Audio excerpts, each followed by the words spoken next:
করেছেন ভবানীগঞ্জের হয়ে 2 গোলের জন্য 500 টাকা দুইজন একটু ডিভাইডেড গ্রহণ করলেন, একটু ভাগ করে নেবেন আপনারা। সম্মানিত উপস্থিতি, আগামী 20 তারিখ সোমবার টুর্নামেন্টের প্রথম সেমিফাইনাল, যেখানে অংশগ্রহণ করবে কিশোর ফুটবল একাডেমি রাজশাহী বনাম পবা উপজেলা ফুটবল একাদশ।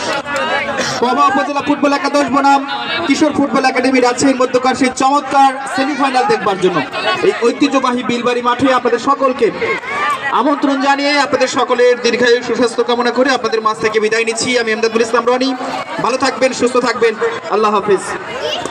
সুপ্রিয় সুধী মন্ডলী, আপনারা এতক্ষণ উপভোগ করলেন সবুজ বাংলা স্পোর্টিং ক্লাব কর্তৃক আয়োজিত আন্তঃ উপজেলা ফুটবল টুর্নামেন্ট। রনি ভাই, এখানে একটা কথা বলতেই হবে, কেবা আলু আলু তুই মনে আসো আলু না তো খিলা মুরগিতে সেই আছে। খেলা আজকে শেষ হলো, কারেন্ট আসলো মানে সময় মতো আসলো না, শেষ সময় আসা বসে থাকলো, যে কোনো ব্যাপার নাই। সুপ্রিয় দর্শক মন্ডলী, আপনাদের যাদের